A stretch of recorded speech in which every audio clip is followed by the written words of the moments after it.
Hello, tomato growers. This is Ray Kruse here with another tip on growing tomatoes from the Dubuque County Extension Free Seed Program. And today we're talking about cultivar selection. And what is a cultivar? Well, a cultivar is a cultivated variety. So being that tomatoes are something that's cultivated by us humans, we would call that a cultivar. Now, if we were talking about wildflowers, something that just naturally appears out in the wild, we would call that a variety. So that's the difference between those two terms. And today, with these two cultivars, we're going to discuss what we have included with the free seed program. And it wasn't something that was sent to you or decided upon very lightly. We actually had a whole trial that the Master Gardeners funded last year in 2019. And we evaluated 12 different kinds of tomatoes for flavor, yield, and disease resistance. And the heirloom seeds that you can see here off to the right are a cultivar called Brandywine Red, and they were our top tasting cultivar. They didn't generate tomatoes that had very high yield or that looked very good, but was a very good taster and came through on the blind taste test. So we've included that this year for you. It is also a indeterminate vine type tomato, and we'll talk about that later this year. Over to the left here, we have a cultivar called Defiant PHR, and this is a hybrid tomato. And the difference between a hybrid and an heirloom is that a hybrid has two different parents that were crossed to generate the plant that expresses the characteristics we're seeing in this generation that we're growing. So its parents may have looked very different, and by crossing those two parents, they generated this baby here that expresses apparently a lot of yield in Dubuque County, according to our test last year. And so that's why we've included it this year. And that is the difference between a hybrid and an heirloom, which is just seeds passed down from generation to generation without any hybridization or crossing of the parents. So you will see your seeds come in these little packets here, and be sure to keep them straight. You can actually put them on skewers and use them as seed tags, which is what I will do when I end up planting our seeds coming up here. And just for reference, these seeds here, we're filming on the 30th of March, so these seeds here are about a month old. They were planted the 28th of February, and so this is hopefully what your plants will look like at the end of a month. So with that, thanks for joining me on this section of tips on growing tomatoes.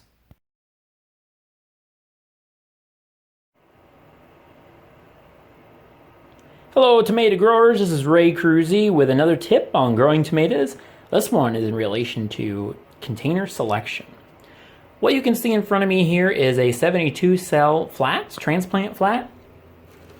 And this one here I got from the garden center for like $7 or $8. And what it has 3 different compartments to it. It has this individual liner that has the cells on it. It has this grow dome on top. It also has a non-perforated or waterproof tray at the bottom. This is something that you can elect to choose or elect to buy. It's a little bit on the fancy side for what you'll need, but some people do prefer to go and just buy themselves the individual flats that they need to grow in. And I'm not endorsing this system necessarily, but I will be using this system here to show you or demonstrate to you how tomatoes are grown. And so I'm just going to use this system here as an example. But you can also use things such as these little peat pots here. These things come in like 6 or 12 packs at the store. They're really cheap. They work well. And you also might see other flats at the store too that are really high density. Here's an example of a 288 cell flat. What I use this for is to grow some of the plants that I have questions on germination with. So I have a high output light box that I use to grow some of my transplants. And that space is very valuable real estate, and I want to make sure that I'm using the most amount of space to grow the most number of plants. So if I have some questions on germination for some of my seeds, I might plant 10 seeds and 2 only might grow. So I'll take those 2 seeds and bump those up to a larger cell flat, and that will give me more space for the individual plant once it needs it. the additional space, it will get it in this flat, but at least I'm not having lots of dead cells if I had a germination problem. And so, or I could also bump it up to this system as well. I will not be using, you'll see this when I start the transplants, I will not be using the clear dome underneath here. You can use it to try and help your seeds germinate. It might provide a little bit more light to help speed the process of germination up. But immediately once you see those seeds germinate out of the soil, I would pull it off.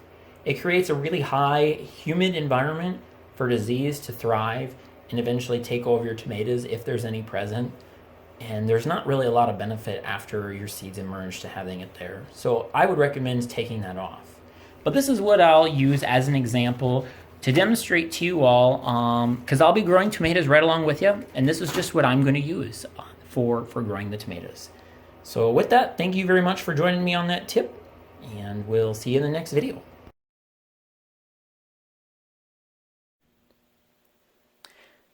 Hello, this is Ray Kruse with another update on growing tomatoes with Dubuque County Extension Free Seed Program.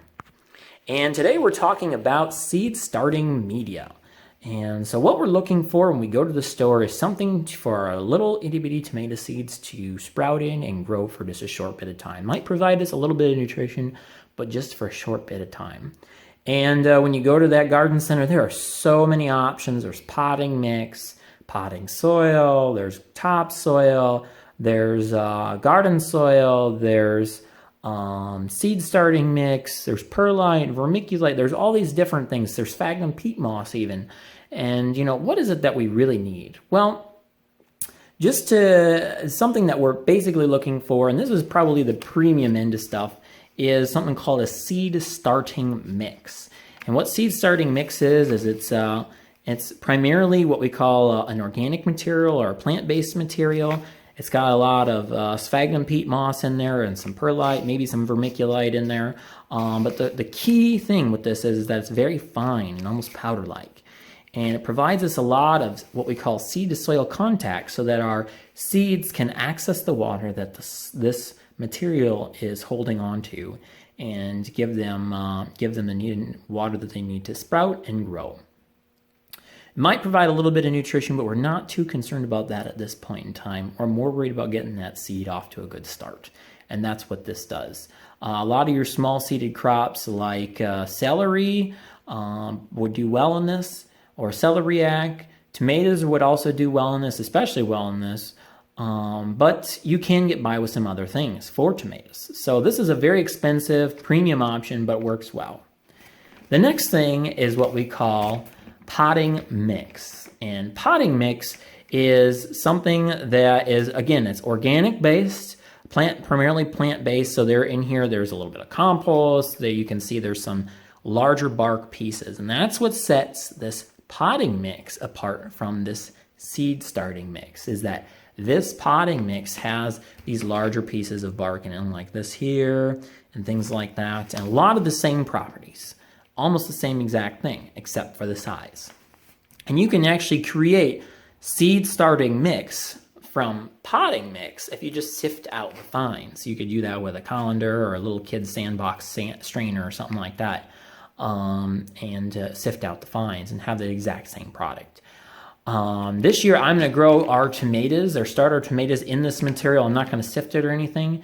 I'm also growing marigolds for the garden in this as well. And the reason why is because they're rather robust seeds, and I know that I'm not going to have any problems growing them just because of the history I've had growing them. They're going to do very well in this larger material. We don't have to go with this fine, expensive material for growing. I use this primarily for starting petunias indoors, or rudbeckias, or those types of flowers, or celeriac. I also use it for celeriac as well. So this is something that very versatile relative to the other potting mixes or other options out there. This is relatively cheap. So thanks for joining me today on this segment of choosing your rooting media for your seed starting media.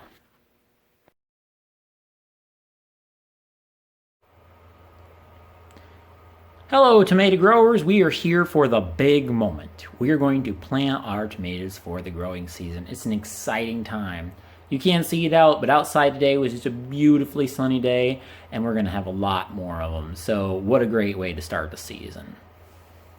What we have here is we have our transplant flat that we've bought in.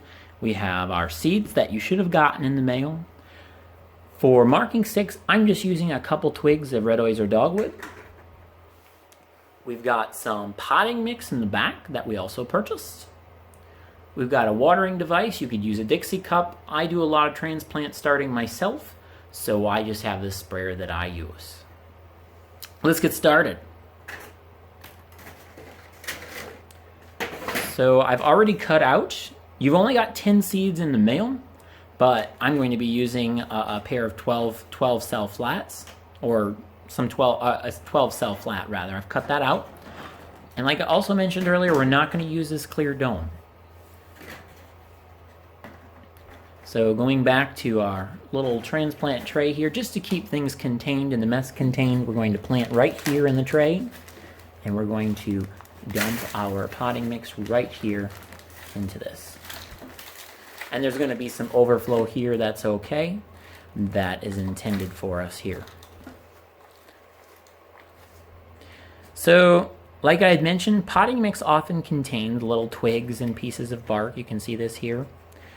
I would just take that out because your tomatoes are going to do just fine. They're a robust enough seed that potting mix is going to serve them very, very well.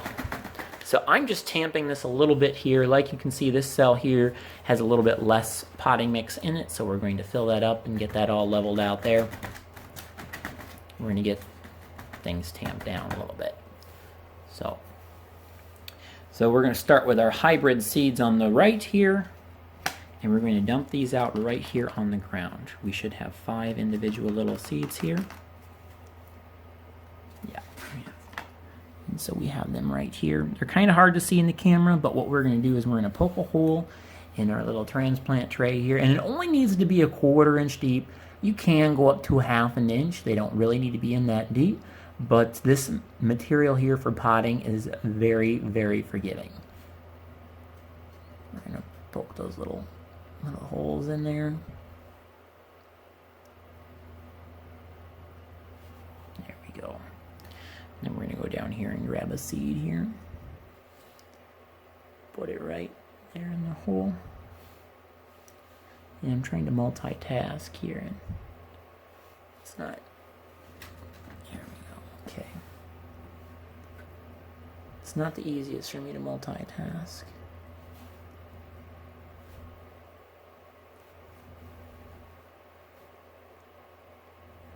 Now from this point forward, you can try and tuck your seeds in with your finger there, or you can just take a little bit of soil, or potting mix rather, and sprinkle it over the top. And then pat them down, so that way in case the seed happens to stick to your finger and go to the next flat, that's kind of prevented a little bit by adding some new material there. And I'm just tapping these down with my finger, and the point as to why we're doing this here is because we're trying to tuck our seed in the ground and get this material to compress around that seed so it can access the water it needs to grow.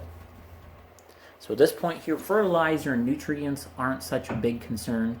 It is the seed to soil contact, and that's why we use this material here.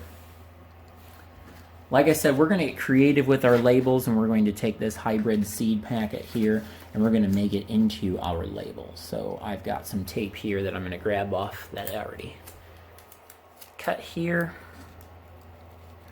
and we're going to put this in the back, try and get that nice and straight there. Yeah. We're going to have our hybrid seeds right there. Does not look nice. Now we're going to move on to our heirloom seeds. And we're going to dump those out there. Okay. And like I said, these heirloom seeds are Brandywine Red. Oops, I forgot to poke the hole in the flat here.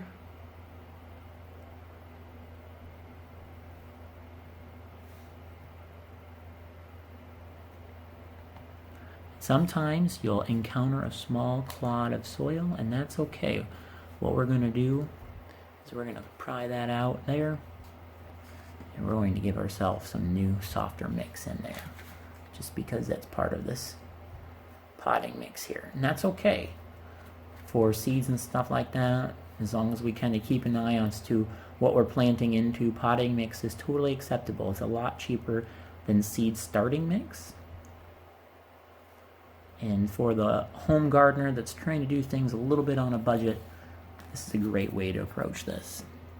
So we're going to start here with our seeds. So we've got Brandywine Red here for our heirlooms. And we've got Defiant PHR for our hybrid seeds.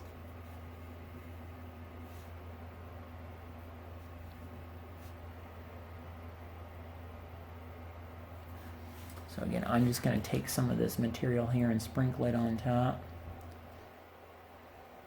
That way our seeds don't touch our finger in case it happens to stick to our finger while we're tamping these down to get them tucked into bed. And with little kids, it's a good way to describe that to them, the seed to soil contact, that, you know, you always feel better being tucked into bed. And that's what seeds like too. They like to be tucked into bed. And here, once again, we're also going to make ourselves another label here. Stick here.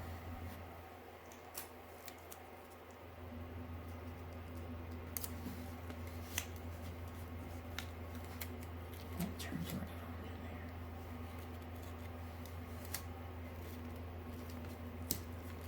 there. Might have to just get creative with that.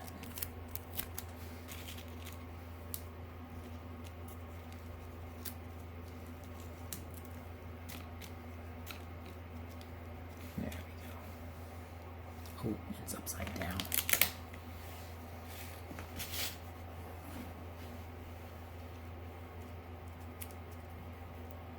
There we go.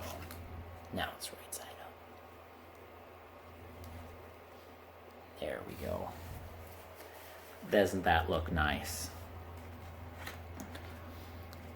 Now, optimally, this would be better to remove this stuff before watering and save this for another potted or thing to start via transplant. We're just going to leave that in here for this smoothie. Now what we're going to do is we are going to water in our seeds. It's easier to do it here in the light that I have in this room. So like I said, I have a sprayer here that we're going to use to start our seeds. You could do this with a Dixie cup. Now what we're going to do is we're just going to spray our seeds in.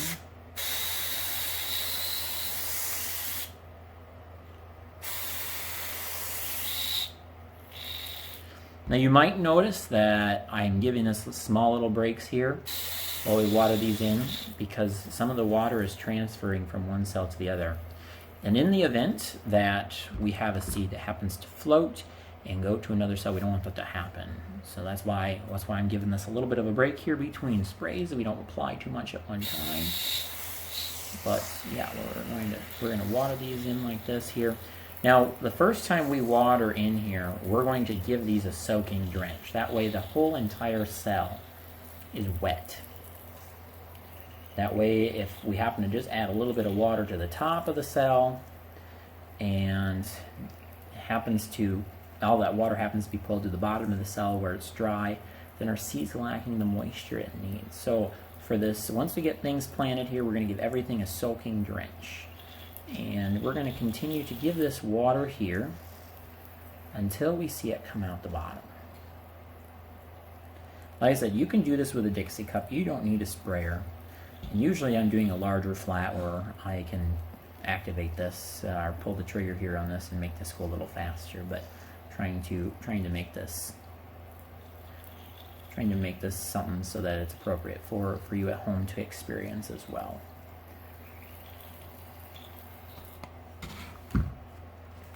So our water is not coming through the bottom yet, but eventually in time it will. Once we see that happen, that is when we will stop and we will consider these watered in. Our next step will be adding these, at least in my scenario here, we're going to add these, add some additional light to these transplants here. So when I come back, I'm going to join you underneath of our fluorescent light. Due to the lighting and the camera and things like that, I might not be able to show things to you as clearly as what you would see in this scenario. But just so that you know, that's where we'll all be joining you next.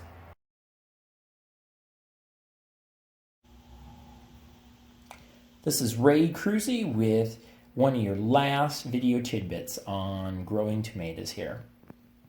We have watered in our seeds, and you can see that I've not only done one flat of tomatoes, but I have another flat here. And I've planted these extra tomatoes here so that I can do a few more experiments out in the garden to show you and contrast a few different things out there this summer. So we're growing a few extra tomatoes. But anyway, you can see that we've labeled these as medium here and the date at which they're sown. And this medium indicates a medium light environment. You might remember me earlier in the growing update here that I said we were going to grow these plants underneath a fluorescent bulb fixture. And you can see this double lighted fluorescent bulb fixture here. And I wanted to grow these underneath here because this is what most homeowners or gardeners have available to them, is something like this.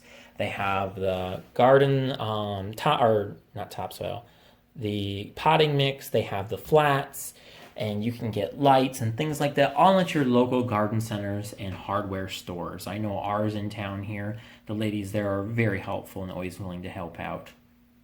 But I did also want to do a little experiment and show you all out there what supplemental light will do for you. So like I had mentioned, this is a medium intensity light. We're going to contrast these tomatoes growing there underneath the artificial light with these tomato seeds growing just under or just behind a sunny window. And this is a south-facing sunny window.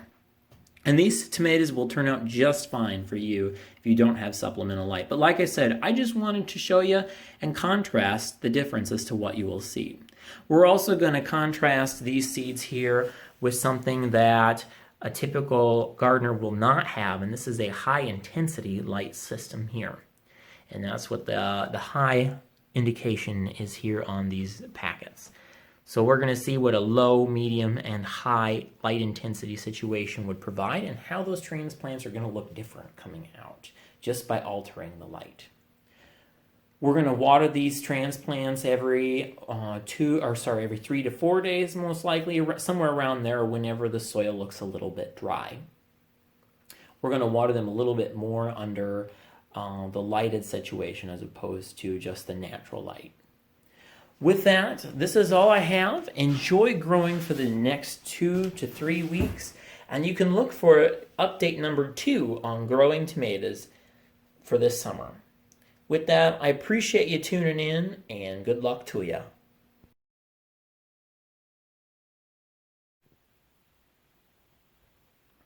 Hello, this is Ray Kruse, your growing tomato mentor. And I would like to encourage you in this last segment to try something new and be creative. There's this new service that I subscribe to, and they had published an article talking about how the marigold, when planted with tomatoes in a greenhouse environment over in England, has proven to deter whiteflies from tomatoes.